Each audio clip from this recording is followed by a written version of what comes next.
الحمد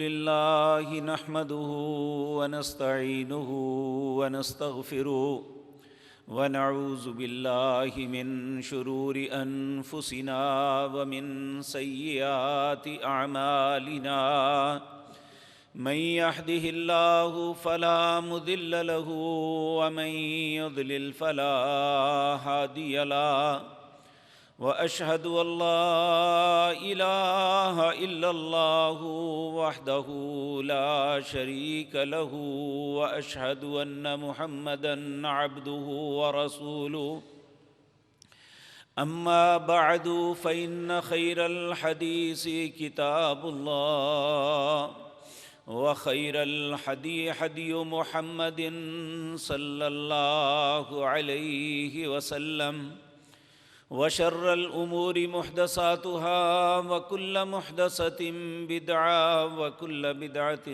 ضلالة وكل ضلالة في النار رب اشرح لي صدري ويسر لي أمري واحلل عقدة من لساني يفقهوا قولي اللهم انفعنا بما علمتنا وعلمنا ما ينفعنا وزدنا علما رب أوزعني أن أشكر نعمتك التي أنعمت علي وعلى والدي وأن أعمل صالحا ترضاه وأصلح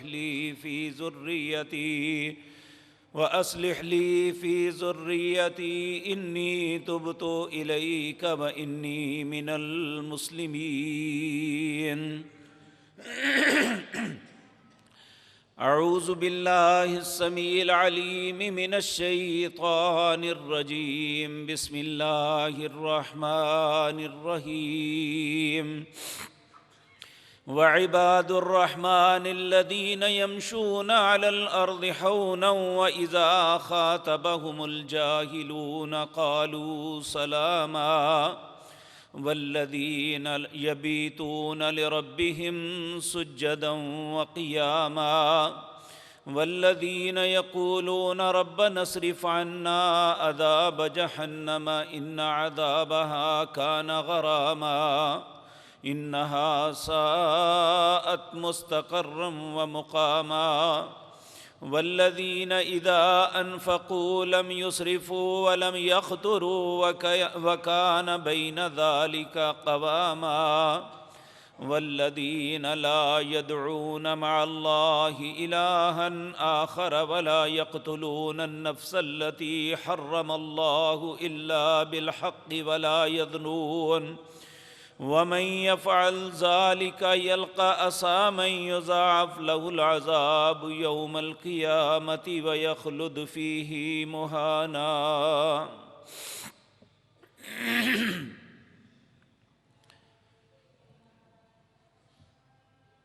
حضرات محترم،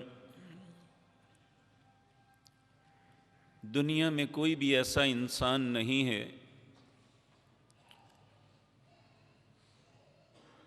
جو اس بات کی چاہت نہ رکھتا ہو کہ مجھے کوئی اچھا منصب مل جائے، اس منصب کے حصول کے لیے اسے جتنی بھی محنت کرنی پڑے، جد و جہد کرنی پڑے، امتحانات سے گزرنا پڑے، وہ گزرتا ہے۔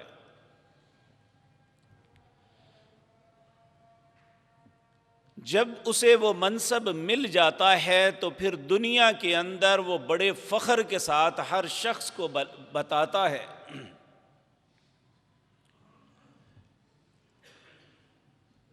کہ میں فوج کے اندر بھرتی ہو گیا، مجھے فلاں منصب مل گیا، میں فلاں بیوروکریسی کے انتہائی اہم منصب پہ فائز ہو گیا، میں ایک اچھا ٹریڈر بن گیا، میں نے اپنے کاروبار کا آغاز کیا اور اس میں مجھے بہت کچھ مل گیا۔ علی ھذا القیاس زندگی کے کسی بھی معاملے میں ہر انسان کی چاہت ہے کہ مجھے اچھا منصب ملے، لیکن میرے عزیز بھائیوں، یہ بات یاد رکھیں، اس کائنات کے اندر انسان کے لیے سب سے بڑا جو منصب ہے وہ یہ ہے کہ انسان اللہ کے بندوں میں شامل ہو جائے۔ ہم سب دعویٰ تو کرتے ہیں کہ ہم اللہ کے بندے ہیں، کیا اللہ ہمیں مانتا بھی ہے کہ ہم اللہ کے بندے ہیں؟ یہ منصب کتنا بڑا ہے، اس کا اندازہ آپ اس بات سے لگائیں کہ ہمارے ایمان کا حصہ یہ ہے کہ اس کائنات میں انبیاء جو ہیں سب انسانوں سے افضل ہیں۔ تو اللہ کے نبی بھی اللہ سے اس بات کی دعا مانگا کرتے تھے، ربنا ادخلنا برحمتک فی عبادک الصالحین، اے ہمارے رب اپنی رحمت کے ساتھ ہمیں اپنے بندوں میں شامل فرما لے، کیونکہ اس مخلوق میں بہت سے لوگ ایسے ہوں گے جسے اللہ اپنا ماننے سے انکار کر دیں گے، اور جنہیں اپنا بنا لیتے ہیں، جنہیں اپنا بندہ قرار دے دیتے ہیں، جب قیامت کا دن ہوگا ہر انسان زبردست پریشانی میں مبتلا ہوگا، تو اس وقت ساری مخلوق کے اندر اللہ نے جنہیں اپنا بنایا ہوگا انہیں آواز دیں گے۔ سورۃ فجر کی آخری آیت، یا ایتھا النفس المطمئنہ ارجعی الی ربک راضیۃ مرضیہ فادخلی فی عبادی وادخلی جنتی۔ وہ اتنے اطمینان سے کھڑے ہوئے انسان، یا ایتھا النفس المطمئنہ ارجعی الی ربک، ادھر آ تیرا رب تجھے بلاتا ہے، راضیۃ مرضیہ، تیرا رب تجھ پہ راضی ہے، تو اپنے رب پہ راضی ہو جا، فادخلی فی عبادی۔ یہ بات یاد رکھیں، جس پہ رب راضی ہوتا ہے اسے اپنے بندوں میں شامل کرتا ہے۔ پہلے کہا راضیۃ مرضیہ، میں تجھ پہ راضی ہوا ہوں، تو مجھ پہ ہو جا۔ تو جب یہ دونوں راضی ہو جائیں گے، رب بھی راضی اور اس کا بندہ بھی راضی، اس وقت اللہ اعلان فرمائیں گے فادخلی فی عبادی، تو میرے بندوں میں شامل ہو جا۔ اے اللہ شامل تو ہو گیا، آگے کہا وادخلی جنتی، میں نے جنت تیرے لیے بنائی تھی، جا جنت میں داخل ہو جا۔ اللہ ہمارا نصیب بھی ایسا کر دے۔ لیکن سوال یہ پیدا ہوتا ہے، آج دنیا کے اندر اگر ہم نے کسی شخص کو کام پہ لگانا ہے تو اس کی استعداد، اس کی کاراگری چیک کرتے ہیں کہ ہم جو اسے منصب دینے لگے ہیں یہ اس پہ پورا بھی اترے گا یا نہیں۔ اس سے پہلے اس کا امتحان ہوتا ہے۔ اسی طرح میرے عزیز بھائیوں، اللہ رب العزت اپنے بندوں میں شامل کرنے کے لیے ہم سے بھی ایک امتحان لیتا ہے، اور یہ سورۃ الفرقان ہے، اس کا آخری رکوع ہے۔ اس میں اللہ رب العزت اپنے بندوں کے اندر کیا اوصاف ہوتے ہیں جنہیں میں اپنے بندوں میں شامل کرتا ہوں، ان کا تذکرہ کیا ہے۔ آج کی مجلس میں یہی باتیں آپ کے سامنے عرض کروں گا تاکہ میں اور آپ اپنا جائزہ لیں، کیا میں یہ استعداد رکھتا ہوں، میرے اندر یہ وصف موجود ہیں کہ میں اللہ کے بندوں میں شامل ہو جاؤں؟ اگر تو ہیں تو اللہ کا شکر ادا کریں، اگر نہیں ہے تو اس کا رستہ بھی اللہ نے انہی آیات میں بیان فرمایا کہ اگر اب تک تم وہ کچھ نہیں کر سکے تو اب یہ طریقہ اختیار کر لو، میں پھر اپنے بندوں میں شامل کر لوں گا۔ اب وہ کیا ہے؟ اللہ رب العزت فرماتے ہیں وعباد الرحمن، لوگوں رحمان کے بندے کون ہیں؟ عباد تو سب ہیں، بندے تو سب ہیں، عباد الرحمن کون ہے؟ اللہ کے بندے کون ہیں؟ بندے کا ایک معنی ہے بندگی کرنے والا، یعنی جو مالک چاہتا ہے اس کے مطابق چلنے والا۔ یہ سب سے اہم معنی ہے۔ ہم سب سے پہلے تو یہ بھی سوچیں ہم اپنے آپ کو بندہ کہہ بھی سکتے ہیں یا نہیں، کیونکہ جب ایک انسان بندگی نہیں نہ کرتا، نہ اللہ کی بات مانتا ہے نہ اس کے رسول کی، پھر اللہ اسے بندہ بھی تسلیم نہیں کرتے۔ قرآن کریم میں کتنے مقام ہیں جہاں اللہ نے فرمایا ایسے انسانوں کے متعلق جو اللہ کی نافرمانی، اللہ کی معصیت، اللہ کی بغاوت میں زندگی بسر کرتے ہیں، اللہ نے انہیں بندہ نہیں کہا، ان شر الدواب، کہا یہ سب سے بدترین جانور ہے۔ اور سورت آراف کے اندر تو بڑی عجیب بات ہے، اللہ ہم سب پہ رحم فرمائے، ہم میں سے کوئی شخص ایسا نہ ہو جو اس زمرے میں آتا ہو۔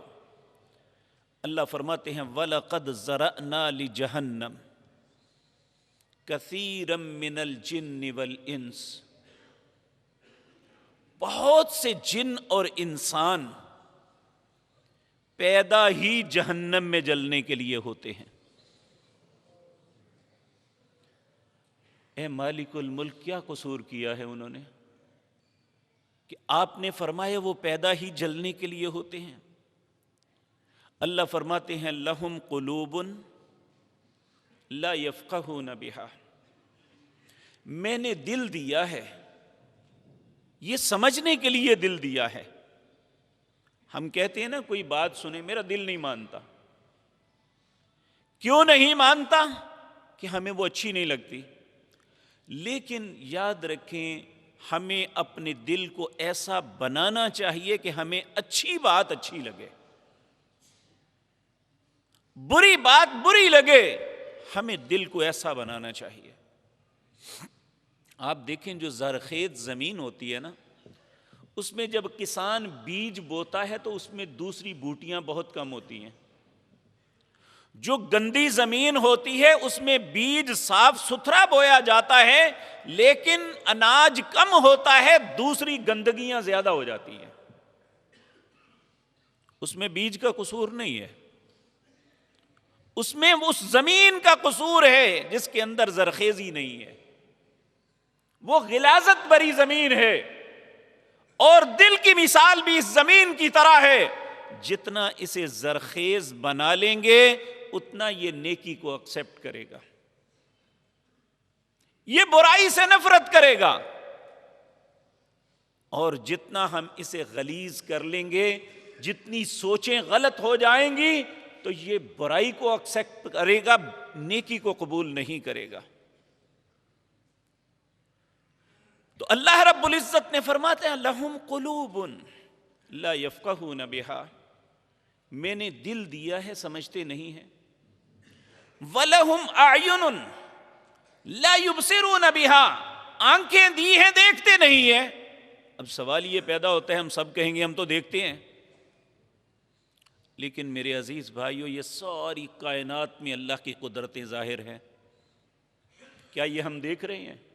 دن اور رات کو چڑھتا غروب ہوتا دیکھتے ہیں، ہم پھل اور پودوں کو کبھی خشک ہوتا کبھی پھر تر ہوتا دیکھتے ہیں، یہ موسم خزاں ختم ہوا اب موسم بہار شروع، ہر پودا جو بظاہر جلا ہوا سوکھا ہوا لگے گا وہ ایک دم پھر ہرا ہو جائے گا۔ وہ کون کر رہا ہے؟ کون چند دنوں کے بعد ان سب چیزوں پہ ہریالی لے آئے گا، پھل پھول لگ جائیں گے، موسم میں ایک عجیب تازگی آ جائے گی، کون لائے گا؟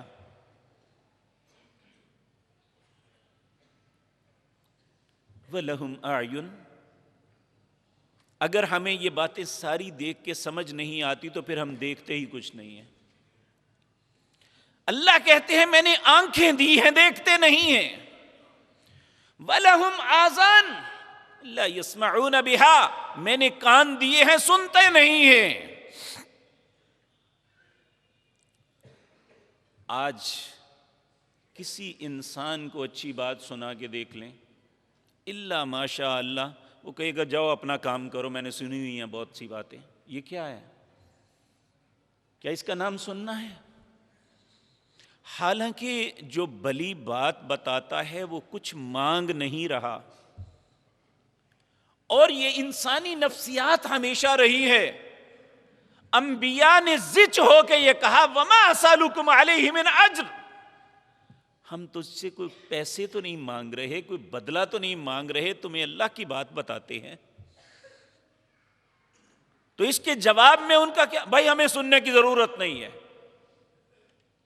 تو اللہ فرماتے ہیں وَلَهُمْ آذَانٌ لَا يَسْمَعُونَ بِهَا, کان دیے ہیں لیکن حق بات سننے کے لیے تیار نہیں ہے. ماننا تو بات کی بات ہے نا, سننے کے لیے تیار نہیں ہے.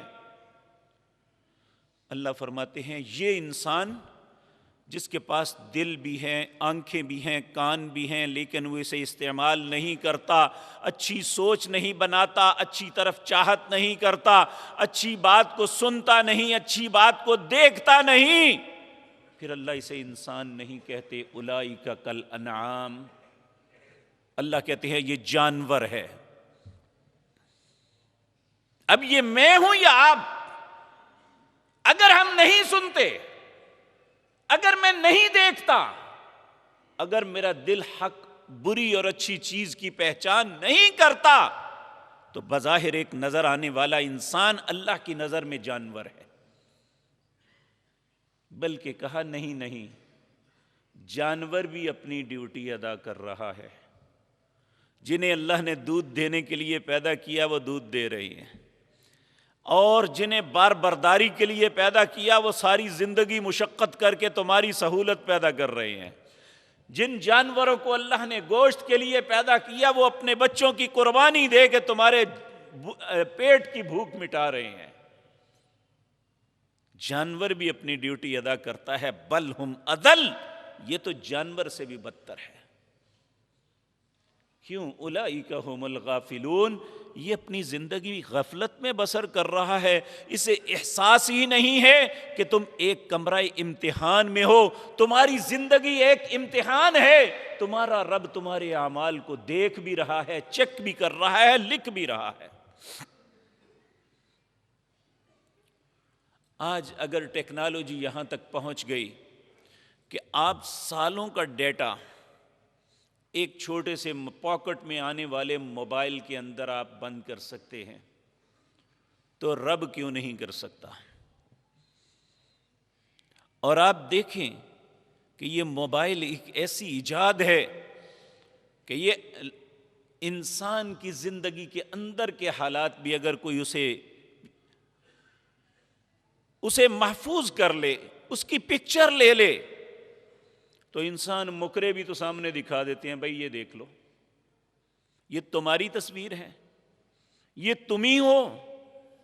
پہلے سنتے تھے کہ اللہ رب العزت نے سورۃ یاسین میں فرمایا جب انسان اپنے اوپر فرد جرم لگنے والی کا انکار کر دے گا تو اللہ فرمائیں گے الیوم نختم علی افواہہم, اس کے منہ پہ مہر لگا دو, وَتُكَلِّمُنَا أَيْدِيهِمْ وَتَشْهَدُ أَرْجُلُهُمْ بِمَا كَانُوا يَكْسِبُونَ, اس کے ہاتھوں کو کہے بولے, ان کے پاؤں, ان کی رانیں, ان کی شرم کھائیں, ان کا پیٹ بول کے کہے گا میں کیا کرتا رہا ہوں.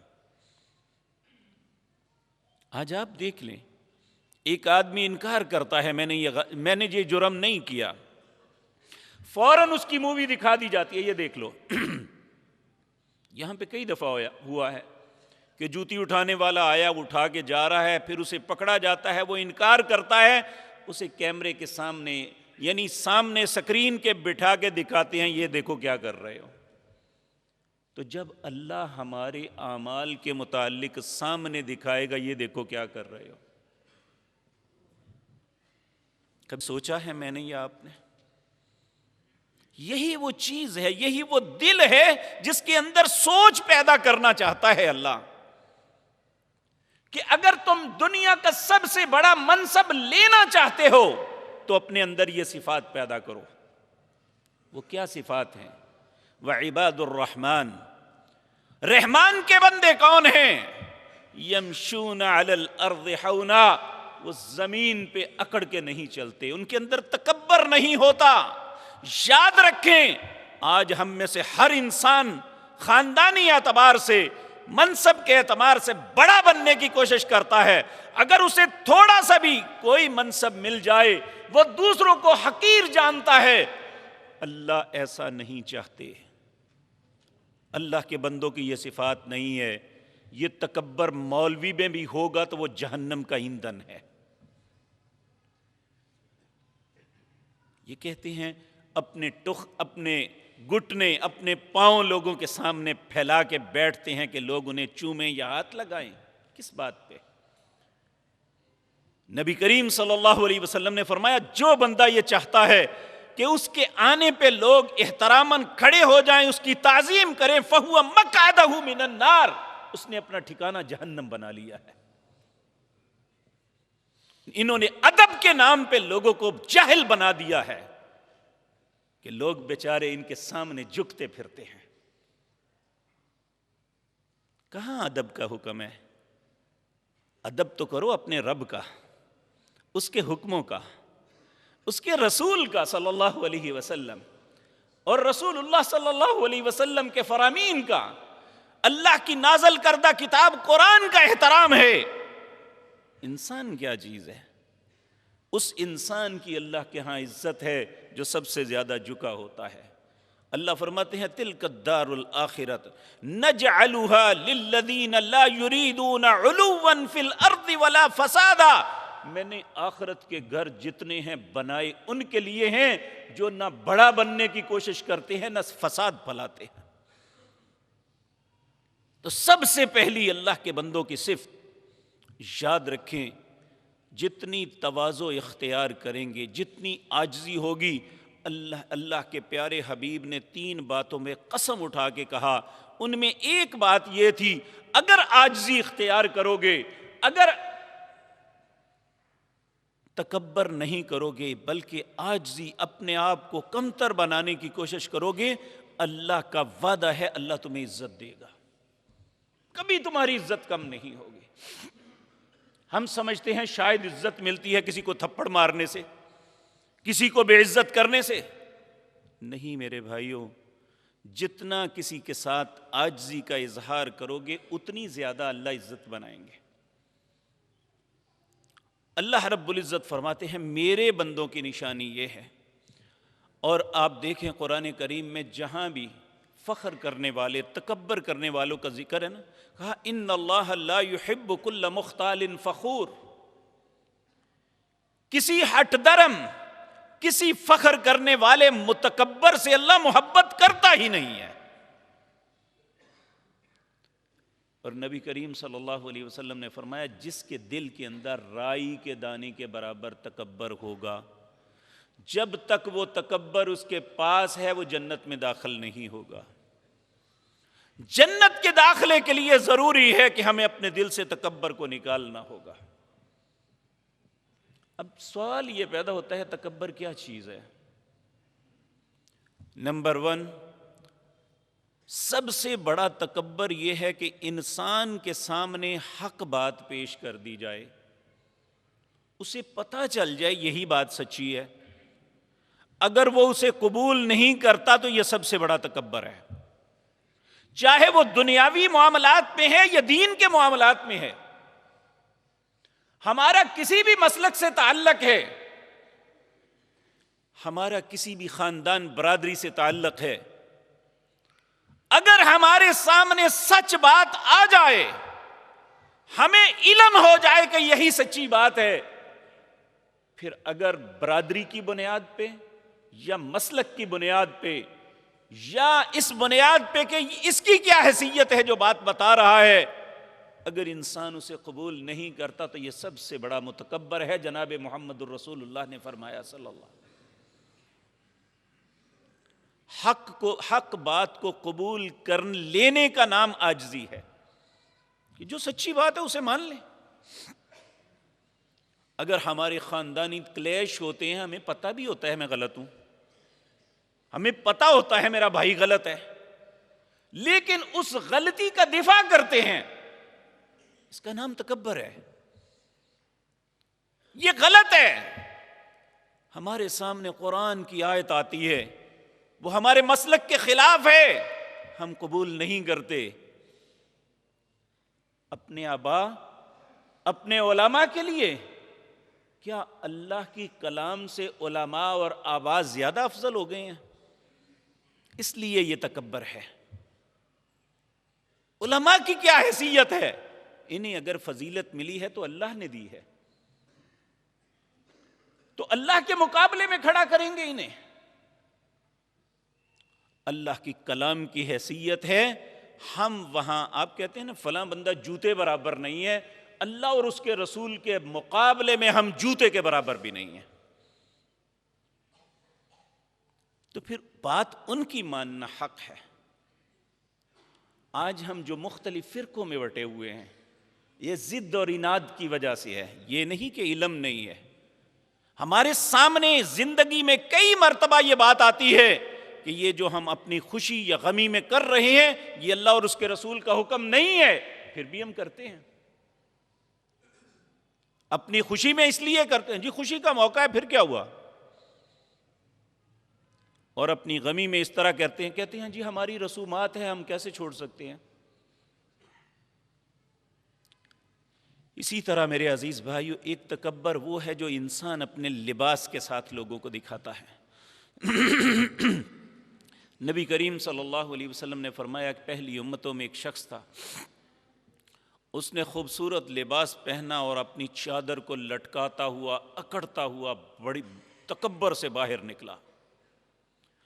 اللہ کو غیرت آئی، اللہ نے اسی وقت زمین کو پھٹنے کا حکم دیا، اسے دنسا دیا. کہا جب تک قیامت قائم نہیں ہوتی وہ زمین میں دنستا رہے گا. صحابی نے گھبرا کے پوچھا یا رسول اللہ صلی اللہ علیہ وسلم، ہم جو اچھا لباس پہنتے ہیں کیا یہ تکبر ہے؟ آپ نے فرمایا یہ تکبر نہیں ہے، یہ نفاست ہے. لیکن جب ایک انسان لباس ہی اس لیے پہنے کہ میں لوگوں سے الگ لگوں اور لوگ میرے سامنے حقیر لگیں، اس کا نام تکبر ہے. اور یاد رکھیں ایک ایسا گناہ ہے جو ہم الا ماشاء اللہ بہت کم لوگ ہیں جو اس گناہ سے بچتے ہیں، وگرنہ سب اس میں مبتلا ہیں. وہ ہے تکبر سے اپنا کپڑا، مردوں کا اپنا کپڑا ٹخنوں سے نیچے رکھنا. نبی کریم صلی اللہ علیہ وسلم نے فرمایا قال ثلاثۃ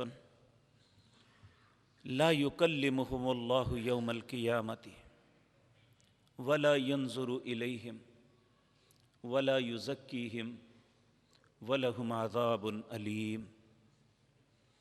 3 لوگ ایسے ہیں قیامت کے دن اللہ ان سے کلام نہیں کرے گا. ولا ينظر الیہم، ان کی طرف دیکھے گا بھی نہیں. ولا یزکیہم، انہیں پاک بھی نہیں کرے گا. وَلَهُمْ عَذَابٌ علیم، ان کے لیے دردناک عذاب ہوگا. العیاذ باللہ، اللہ ہم سب کو اپنی پناہ میں رکھنا. حضرت ابو ذر رضی اللہ تعالی عنہ جو اس حدیث کے راوی ہیں، انہوں نے عرض کیا خابوا وخسروا من ہم یا رسول اللہ صلی اللہ علیہ وسلم. اے اللہ کے پیارے حبیب صلی اللہ علیہ وسلم، وہ 3 بد نصیب کون ہیں جن کے متعلق اللہ نے اتنی ناراضگی کا اظہار فرمایا؟ آپ نے فرمایا سنو پھر. نمبر 1، المسبل الازار، جس مرد کا کپڑا وہ شلوار ہے، پاجامہ ہے، پینٹ ہے، تہمد ہے، ٹخنوں سے نیچے رہتا ہے، پہلا شخص وہ متکبر ہے. دوسرا المنان، جو کسی کے ساتھ نیکی کرتا ہے، بھلائی کرتا ہے، پھر اسے جتلاتا رہتا ہے۔ تیسرا فرمایا جو اپنا سودا بیچنے کے لیے قسمیں اٹھاتا ہے۔ اور میرے عزیز بھائیوں، میں اور آپ اپنے دل سے پوچھ لیں، کیا ان تینوں غلطیوں میں ہم مبتلا نہیں ہیں؟ اگر ہم اسی طرح رہے تو پھر اللہ تو ہمیں اپنے بندوں میں شامل نہیں کریں گے۔ اگر ہمیں اللہ کا بندہ بننا ہے تو نبی کریم صلی اللہ علیہ وسلم نے فرمایا، اللہ نے دو چیزوں کی مجھے وحی کی ہے اور حکم دیا ہے، اے میرے نبی، ایک کام ضرور کرنا اور دوسرا کام کبھی نہ کرنا ہے۔ جس کام کے کرنے کا حکم دیا وہ فرمایا، اے میرے نبی، ہمیشہ عاجزی سے رہنا، اور جس کے نہ کرنے کا حکم دیا کہا فخر نہ کرنا کبھی بھی کہ میں یہ ہوں۔ اور نبی کریم جب یہ بات لوگوں کو کہی نا، انا سید ولد آدم، لوگوں میں آدم کی ساری اولاد کا سردار ہوں، لیکن ولا فخر، میں کوئی فخر سے نہیں کہہ رہا، اس اللہ کا احسان ہے یہ مجھ پہ۔ اگر اللہ نے آپ پہ کوئی انعام کیا ہے، اللہ نے آپ کو خوبصورت چہرہ دیا ہے، اللہ نے بہت سے مال سے نوازا ہے، اللہ نے آپ کو خوبصورت گاڑی دی ہے جو دوسروں کے پاس نہیں ہے، اللہ نے آپ کو ایک بہت خوبصورت گھر دیا ہے، تو اسے اللہ کا انعام سمجھیں، لوگوں کے سامنے فخر نہ کریں۔ ایک مرتبہ ایک صحابی ہیں عبد الرحمن بن عوف، لینڈ لاٹ آدمی تھے، گھر میں دل چاہا کہ گوشت لے کے آؤں، قصاب کی دکان پہ جا کے ایک بڑا سا ٹکڑا لیا اور اسی طرح ہاتھ میں پکڑ کے نا لٹکا کے تو آ رہے ہیں۔ سیدنا عمر نے دیکھ لیا، آپ نے اسی وقت آئے، حضرت عبد الرحمن کے ہاتھ سے وہ گوشت کا ٹکڑا پکڑا اور اس کے ٹکڑے کر کے غریبوں میں بانٹ دیا۔ کہا عبد الرحمن، اگر گھر میں آئندہ گوشت لانا ہے تو اسے کسی کپڑے میں لپیٹ لے کے لانا، جو غریب لوگ ہیں تمہیں دیکھ کے کتنا تڑپیں گے کہ اسے اللہ نے اتنا دیا ہے، ہمیں کچھ بھی نہیں۔ اللہ نے ویسے نہیں، دنیا میں جنت کی بشارتیں انہیں دی تھی۔ اور سیدنا عبد الرحمن بن عوف نے یہ نہیں کہا، عمر آپ کا کیا حق ہے کہ مجھے یہ کہیں، پیسے میرے لایا میں ہوں، یہ آپ نے کیوں کیا ہے میرے ساتھ؟ کیا ہم یہی کہتے ہیں نا کہ میری زندگی ہے، میرا پیسہ ہے، میں جو مرضی کروں؟ نہیں میرے بھائیوں، اگر ہمارے پاس پیسہ زیادہ ہے، اگر ہمارے پاس گاڑی اچھی ہے، اگر ہماری فیکٹری بڑی ہے، اگر ہمیں اللہ نے چہرہ خوبصورت دیا ہے، تو اس میں کوئی بھی چیز نہیں جس کا میں خود مالک ہوں، جو میں نے خود بنائی ہو، یہ اللہ کا احسان ہے، وگرنہ میں بھی کسی فیکٹری کے مزدوروں کے ساتھ کام کرنے والا ہوتا اور گھر سے 2 روٹیاں باندھ کے جاتا جو پانی کے ساتھ چبا کے کھا رہا ہوتا۔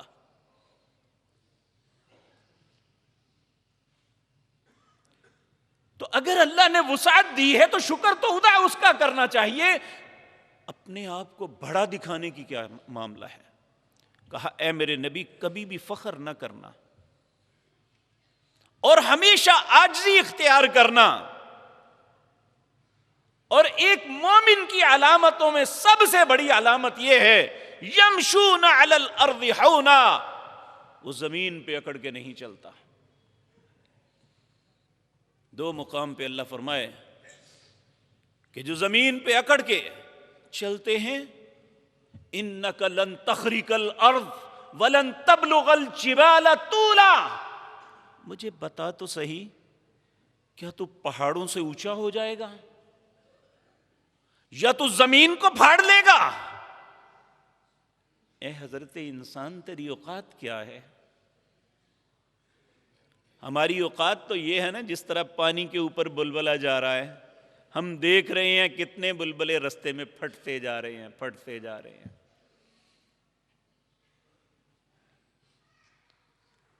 تو میرے عزیز بھائیو، ہم بھی اسی طرح نہ معلوم کس وقت کسی کا وقت آ گیا۔ آپ صرف ایک ہفتے کا حساب لگا لیں، آپ کے واقف کاروں میں، جاننے والوں میں، عزیز و اقارب میں کتنے لوگ جو پچھلے ہفتے موجود تھے آج نہیں ہیں۔ تو جب ہماری زندگی بھی ہمارے ہاتھ نہیں ہے، ہماری امارت اور غربت بھی ہمارے ہاتھ میں نہیں ہے، تو تکبر کس بات کا؟ مومن بندوں کے اوصاف میں سب سے پہلا وصف یہ ہے، یمشون علی الارض حونا، وہ زمین میں اکڑ کے نہیں چلتے۔ میرے بھائیو، کبھی بھی کسی کو یہ نہ کہنا تیری حیثیت کی ہے۔ اگر ایسا کہو گے تو حیثیت والا ہمیں حیثیت دکھا دے گا کہ تمہاری حیثیت کیا ہے، میں تمہیں بتاتا ہوں۔ یہ لفظ ہم بڑی آسانی سے کہہ دیتے ہیں کہ تیری حیثیت کیا ہے، تو بات کر رہا ہے میرے سامنے، تو میری حیثیت کیا ہے؟ اگر کوئی حیثیت بنائی ہے تو اللہ نے بنائی ہے۔ ہم عمومی طور پہ فقیروں کی زبانوں سے بھی یہ بات سنتے ہیں، جنہوں نے شاید کبھی نہیں، اپنے مطلب کے لیے بے شک وہ پڑھیں، وَتُعِزُّ مَن تَشَاءُ وَتُذِلُّ مَن تَشَاءُ۔ تو اس کا مطلب ہے یہ عزت اور ذلت ہمارے اپنے اختیار میں نہیں ہے، یہ اللہ ہمیں دیتا ہے۔ اگر کسی کو عزت دی ہے تو اللہ نے دی ہے، تو اگر اللہ نے دی ہے تو شکر مجھے اللہ کا کرنا چاہیے، نہ کہ اپنے سے کم لوگوں کو طنز اور اسے مزاح کا نشانہ بنانا چاہیے۔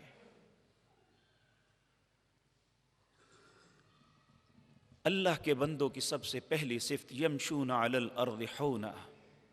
دوسری، وَإِذَا خَاطَبَهُمُ الْجَاهِلُونَ قَالُوا سَلَامًا۔ یہ دنیا ہے، اس میں اگر انسان مل جل کے رہتے ہیں تو کلیش بھی ہو جاتا ہے۔ تو میرے بھائیو، کلیش ہونے کی صورت میں اللہ کے بندے دوسرے سے بدتمیزی، گالی گلوچ نہیں کرتے۔ اگر کوئی بھی کرے تو اس کا جواب گالی میں نہیں دیتے۔ آج من حیث القوم ہم دیکھیں، روڈ ہے، سائیکل، موٹر سائیکل، گاڑی جا رہی ہے، اگر ہم بعض اوقات، اکثر اوقات محفوظ سفر کر کے واپس آ جاتے ہیں، کبھی لگ بھی جاتی ہے، تو جو لگی ہے ہم وہ نہیں دیکھتے کہ اس کے ساتھ کیا ہوا ہے، اترتے ہی گالی نکالنی شروع کر دیتے ہیں۔ تو اب آگے ہمارا جواب یہ ہوتا ہے، اس نے گالی دی ہے تو میں اسے قرآن تو نہیں نہ سنانا۔ میرے بھائیو، اللہ ہم سے کہتے ہیں اذا خاطبہم الجاہلون قالوا سلاما۔ جب تمہارے ساتھ کوئی جہالت سے بات کرتا ہے، بدتمیزی کرتا ہے، تو اسے کہے بھائی سلام ہے، میں نہیں کرتا۔ اور یقین جانیے، العیاذ باللہ، آپ کسی بندے جس نے گالی نکالی ہو، اسے آپ صرف اتنی بات کہہ دیں، 100 گالیاں نکال لیں وہ بھی گالی نکالتا جائے گا۔ اگر آپ گالی کے مقابلے میں کہیں گے تو نے میری معصوم ماں کو گالی دی ہے لیکن میں تیری ماں کو گالی نہیں دوں گا، اتنا کہہ کے چل پڑیں، اگر آپ کے پیچھے آ کے معافی نہیں نہ مانگے گا تو مجھے پکڑ لینا، میں نہیں نکالوں گا تیری ماں کو۔ اور اللہ کے اصول اور قانون جو ہیں، حقیقت بات یہ ہے، اس میں بہت خوبصورتی ہے۔ نبی کریم صلی اللہ علیہ وسلم ایک مرتبہ آئے، سیدنا ابو بکر سے کچھ لوگ الجھ رہے تھے، کوئی منافق ہوں گے، تو وہ بدتمیزی بھی کر رہے تھے، گالی، آپ خاموش تھے۔ نبی کریم مسکرانا شروع کر دیا دیکھ کے۔ آخر ہر بندے کی برداشت کی ایک حد ہوتی ہے. بالآخر تنگ آ کے حضرت ابوبکر نے بھی جواب دینا شروع کر دیا. تو نبی کریم صلی اللہ علیہ وسلم کے چہرہ ایک دم سنجیدہ ہو گیا اور آپ چل پڑے. حضرت ابوبکر کو بڑا دکھ ہوا کہ جب تک مجھے گالیاں پڑ رہی تھی نبی کریم صلی اللہ علیہ وسلم ہنس رہے تھے، جیسے ہی میں نے جواب دیا آپ ناراض ہو کے چل پڑے. یہ بھلا کیا ہوا؟ اس کو چھوڑا اور بھاگتے ہوئے نبی کریم کے پیچھے جا کے عرض کیا، یا رسول اللہ صلی اللہ علیہ وسلم، مجھے یہ بات سمجھ نہیں آئی آپ کی. جب تک مجھے وہ گالیاں دیتا رہا آپ مسکراتے رہے، اور جب میں نے جواب دیا آپ چل پڑے. آپ نے کہا، ابو بکر جب تک تم خاموش تھے اللہ کے فرشتے اس کو جواب دے رہے تھے. جب تم نے یہ ذمہ اپنے پاس لے لیا تو اللہ کے فرشتے چل پڑے اور اللہ کا نبی بھی چل پڑا. تو ہم بھی ایسا کر کے تو دیکھیں. اور یقین جانیے صرف ہم یہی بات کرنی شروع کر دینا. اور دیکھیں یہاں بات اتنی بڑھ گئی ہے، دوست کو مذاق میں گالی نکالتا ہے، اور وہ بھی محسوس ہی نہیں کرتا کہ میری ماں بہن بیٹی کے متعلق کتنی غلیظ بات اس نے منہ سے نکالی ہے. حالانکہ ایسے وقت کم از کم تھوڑا سا تو ہمیں ناراضگی کا اظہار کرنا چاہیے. بھائی مجھے تمہاری بات پسند نہیں آئی ہے، تم میرے دوست ہو، کیا میری ماں تیری ماں کی طرح نہیں ہے؟ نبی کریم صلی اللہ علیہ وسلم نے فرمایا، ان من اشرار الناس، میری امت کے سب سے بدترین لوگ وہ ہوں گے جو اپنے ماں باپ کو گالی نکالیں گے. صحابہ نے تعجب سے پوچھا، یا رسول اللہ بھلا اپنی ماں باپ کو گالی کون دے گا؟ آپ نے فرمایا جو کسی کو دے گا تو اسے بھی پڑیں گی، تو وہ سبب بنا ہے اپنے ماں باپ کو گالی دینے کا. تو ایک مومن کے اوصاف میں دوسرا وصف یہ ہے، وَإِذَا خَاطَبَهُمُ الْجَاهِلُونَ قَالُوا سَلَامًا، جب کوئی جہالت کے ساتھ برے انداز میں اس سے مخاطب ہوتا ہے، بدتمیزی کرتا ہے، تو وہ کہتا ہے بھائی سلام. اور یقین جانیے نبی صلی اللہ علیہ وسلم آپ نے فرمایا، تم اس وقت تک جنت میں نہیں داخل ہو سکتے جب تک تم آپس میں ایمان والے نہ بن جاؤ، اور جب تک تم ایمان والے نہیں بن سکتے جب تک تم آپس میں ایک دوسرے سے محبت نہ کرو. اور میں تمہیں بتاؤں کہ تمہاری آپس میں محبت کیسے قائم ہو سکتی ہے. پھر آپ نے فرمایا، ایک دوسرے کی سلامتی کے ضامن بن جاؤ، ایک دوسرے کے لیے خیر کا سوچو، اس کی سلامتی کی بات سوچو. آپ دیکھیں سائیکل پہ، پیدل، موٹر سائیکل پہ، گاڑی پہ، جیسے مرضی آپ سفر کے لیے چلے نا، ایسے محسوس ہوتا ہے ہر بندہ جو ہے اس کی کوشش ہے کہ دوسرے کو اذیت دوں، میں دوسرے کو رستہ نہ دوں، میں دوسرے کے لیے تکلیف کا سبب بنوں، اس کے لیے آسانی پیدا نہیں کرتا. اور جب تک یہ بات یاد رکھیں، ہم دوسرے کے لیے آسانی پیدا نہیں کریں گے، رب ہمارے لیے آسانی کا رستہ کوئی نہیں پیدا کرے گا. یہ حکومتیں لوگوں کو دلتی ہیں، ان پہ ٹیکس لگا کے ان کی زندگی، ان کے کاروبار انہیں بلڈوز کرتی ہیں.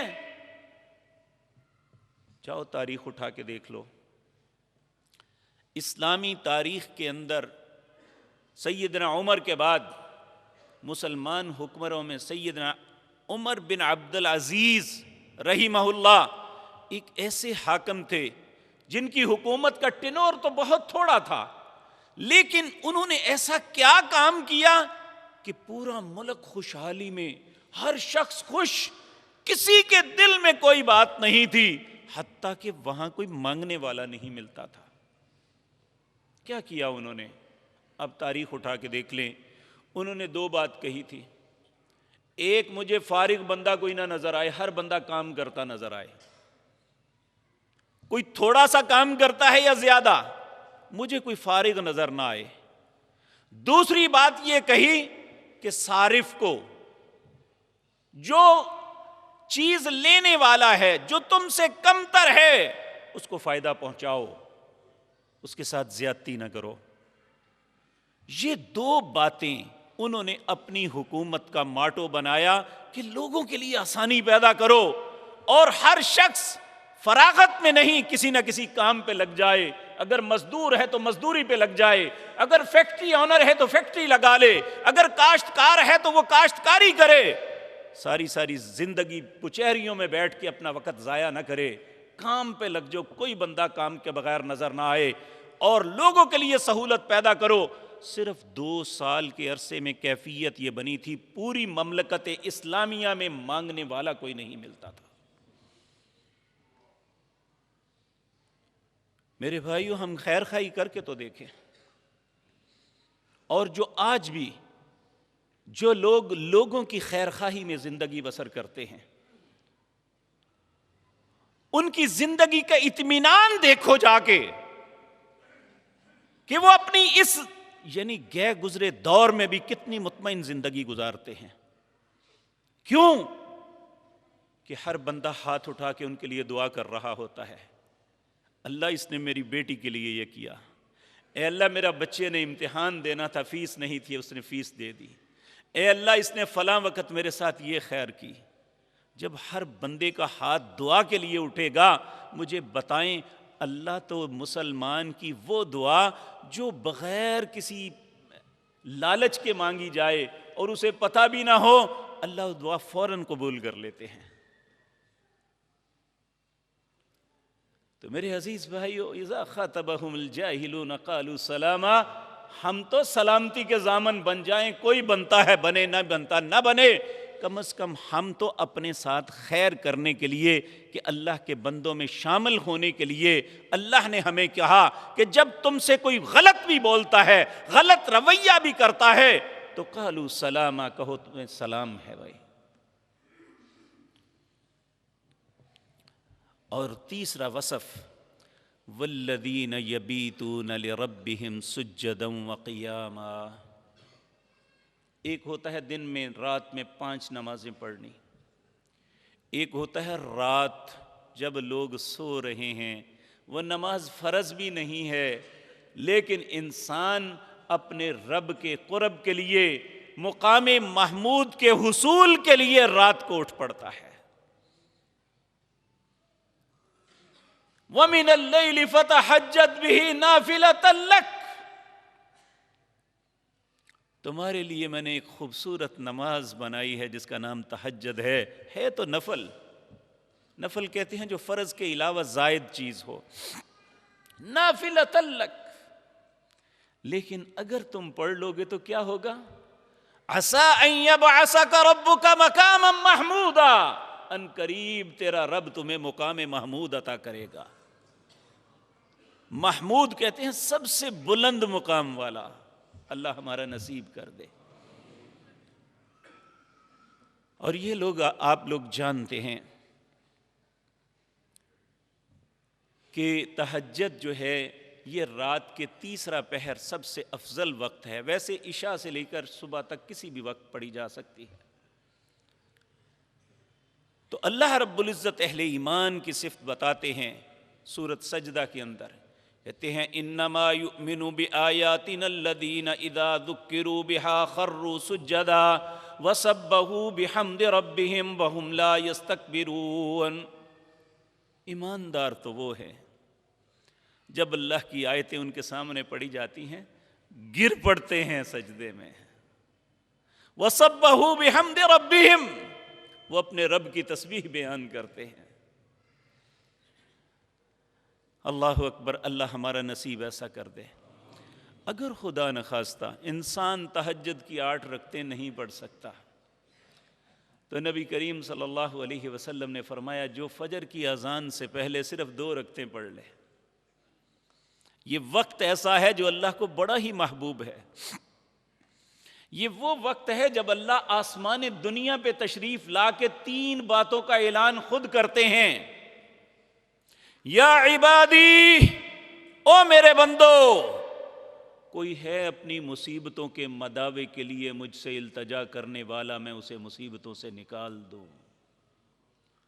کوئی ہے اپنی حاجات بیان کرنے والا، میں اس کی حاجات کو پورا کر دوں؟ کوئی ہے اپنے گناہوں کی معافی مانگنے والا، میں اس کے گناہوں کو معاف کر دوں؟ کوئی ہے مجھ سے رزق طلب کرنے والا، میں اسے رزق عطا کر دوں؟ کہا جو شخص 2 رکعتیں صرف پڑھے گا،